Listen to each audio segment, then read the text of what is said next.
So he became so much follower. So ये चीज़ां तो सानूं समझ आ जाती है कि when Gandhi ji try to build some movement, जदों अंदोलन चलाउण की कोशिश करते हैं तो उहदे पिछे उन्हां दी स्पिरिट, उन्हां दे असूल की रहिंदे। हुण चोरी चोरा इंसीडेंट तो बाद बेटा की होया कि पोलीटिकली अगर पहले असीं थोड़ा जिहा बेरवा देख लईए भी की स्टोरी चलती है महात्मा गांधी दे नाल, तां की हुंदा है कि अंदोलन खत्म हो जाता है, स्वराजिस्ट पार्टी बन जाती है, इंडियन नैशनल कांग्रेस के लीडर एक वक्री पार्टी बना लेंगे। गांधी जी नूं 6 साल की कैद हो जाती है, हालांकि 2.5-3 साल बाद उन्होंने तबीयत खराब होंदी है तो उन्होंने छड़ दिता जाता है, और इस करके भी छड़ दिता जाता भी now he is not in a position to build another movement. उस दौरान वो की करते उसी बाद दे विच डिस्कस करांगे। He tries to build the organisation and the society. वो उस वेले की करते चुंगियां चोपड़ियां च जाते, दलितां च जाते, ਜਿਹੜੇ अनटचेबल ने अछूत ने उन्हां दियां कॉलोनीज़ च जाते, उन्हां दे विच सफाई अभियान चलाते, उन्हां नूं स्टैंडर्ड ऑफ लिविंग इंप्रूव करने की गल करते हैं, लोगों नूं कहंदे ने भी तुसीं ये छूत छात जिहड़ी आ खत्म करो। That is why he coined the word Harijan. They are not untouchable, they are the God's people, and to serve them is our duty। उन्हां दी सेवा करना रादर साडा फर्ज है, उन्हां तो सेवा कराना नहीं। This type of he bids, that is why असीं कहने ना कि गांधी ने बहुत कुछ किया। हालांकि जिहड़े डॉक्टर BM राव अंबेडकर सी वो भी एक बहुत वड्डे लीडर उस समय होए, उन्हां दे और गांधी जी दे दोनों के विच एक डिफरेंस की रहा कि BR अंबेडकर ये कहते सीगे कि जो कुछ कराना है वो संविधानिक कानून बना के कराना है। इसे करके और ये भी तुहानूं पता होना चाहिए कि जदों हिंदुस्तान का संविधान बनन लगा सी, यदि भी असीं डिटेल च डिस्कशन बाद च करांगे, तो उस वेले ये चर्चा हो रही सी कि फ्रांस दे विचों दुनिया के दूजे मुल्कां चों संविधानिक एक्सपर्ट सदे जाण। But Gandhi ji told Nehru and Patel कि when you have Ambedkar in India, why you call the other people from the outside। तो इस करके जदों हिंदुस्तान च सब तो वध पढ़िया लिखिया विद्वान व्यक्ति मौजूद है जिन्हों सारी गल की समझ है BR अंबेडकर नूं, तां तुसीं बाहरों एक्सपर्ट क्यों बुलाना। इस कॉन्स्टिट्यूशन के निर्माण दे विच डॉक्टर BR अंबेडकर नूं इन्वॉल्व करो और उन्हां नूं इहदी अगवाई दिओ। That is why he was made the chairman of the drafting committee. 2 कमेटियां से कॉन्स्टिट्यूएंट असैंबली का हिस्सा बने और ड्राफ्टिंग कमेटी के चेयरमैन बने, जाने जिन्हें लिखना सारा उहदा चेयरमैन सी doctor BR Ambedkar. So this type of spirit was there. जदों असीं बेटा सारिया चीज़ों को पढ़ना, एक गल ध्यान च रखियो, सानूं बहुत सारे हिस्टरी दे विच ये चीज़ां नज़र आउणगियां कि जिथे साडियां विचारधारावां आपस नहीं सी मिलदियां, पर उदों दा समा अज दे समय की तरह नहीं सी कि जे मेरी विचारधारा नहीं मिलती तो मेरा दुश्मन है। और नहीं, वो दुश्मन नहीं हुंदा सी, वो दूजे नूं भी अपना ही मान के चलते सी भी हाँ यदा तरीका ठीक नहीं, मैं तरीका पसंद नहीं करता, मेरा होर है, होर है। लेकिन आपस अजकल की तरह दुश्मनियां मार दो, खत्म कर दो, ये चीज़ां नहीं सी। BR अंबेडकर ने कदे नहीं कहा भी गांधी जी खत्म हो जाने चाहिए या बानों खत्म कर दो। ये became a part of that. Even जो नेहरू प्रधानमंत्री बने, उसकी सरकार दे विचों कानून मंत्री भी बने, तो ना ही कदे उन्होंने ये किया सीगा भी जे BR अंबेडकर साडी गल नहीं मानते तो BR अंबेडकर नूं खत्म कर दो। अजकल का माहौल राजनीतिक उन्ना कॉर्डियल, उन्ना कंजीनियल, उन्ना सौहार्द नहीं रहा जिन्ना उस वेले सी। हालांकि असी उस वेले गुलाम सी, असी उस वेले आज़ाद नहीं सी, लेकिन साडे इन्हां लीडरां BR अंबेडकर, नेहरू, पटेल, गांधी टोल, इन्हां दे दिमाग बहुत खुले सी।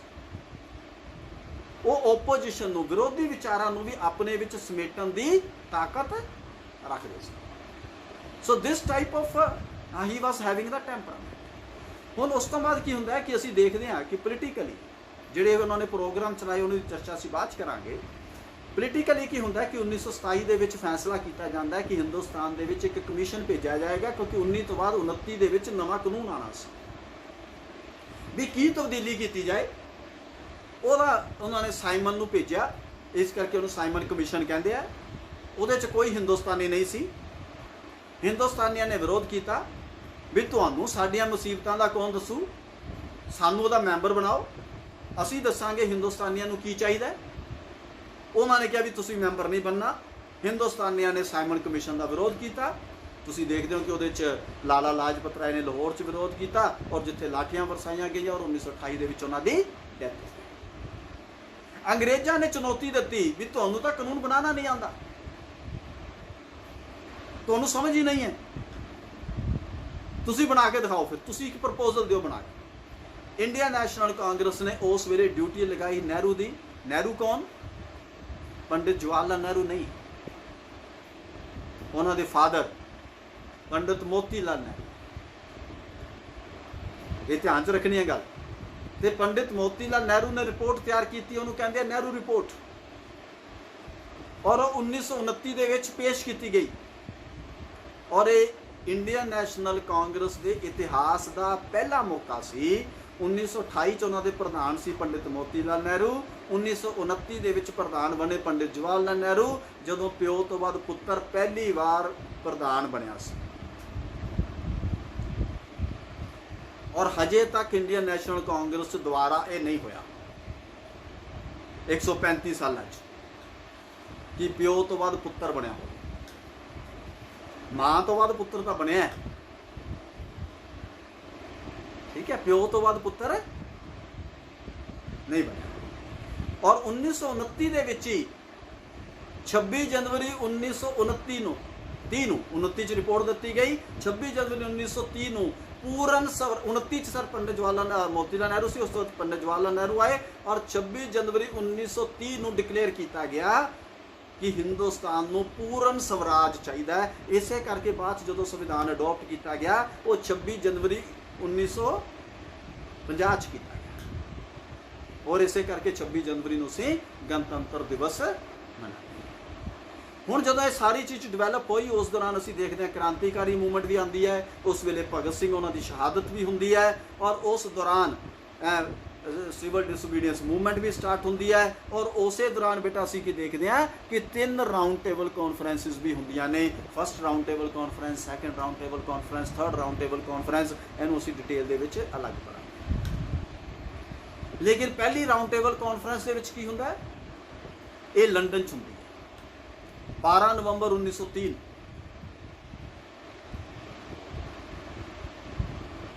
जिहदे च Indian national Congress, Indian Muslim league, उन्होंने सारिਆਂ ਦੇ लीडर उत्थे जाते। और तुहानूं पता होना चाहिए कि इस राउंड टेबल कॉन्फ्रेंस में doctor Bhimrao Ambedkar was also present. उन्होंने भी अपनी गल रखी, हालांकि उन्होंने डिफरेंसिस सीगे इन्हां इशूज़ उत्ते महात्मा गांधी, पर सिट्टा नहीं निकलिया। उस तो बाद सैकेंड राउंड टेबल कॉन्फ्रेंस हुई, क्योंकि गांधी जी को अरेस्ट भी कर लिया गया सीगा, पर सैकेंड राउंड टेबल कॉन्फ्रेंस दे विच भी कोई खास सिट्टा नहीं निकलिया।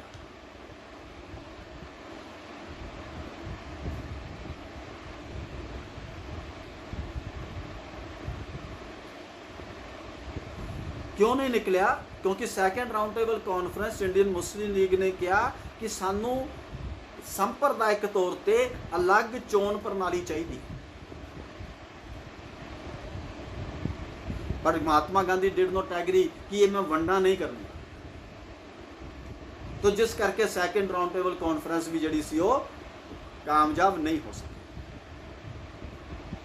अंग्रेज ने की किया कि उन्होंने लग्या कि जी डिवाइड एंड रूल की पॉलिसी है वो बड़ा वड्डा रोल प्ले कर सकती है। उन्हें की किया कि कॉमनल अवार्ड लागू करता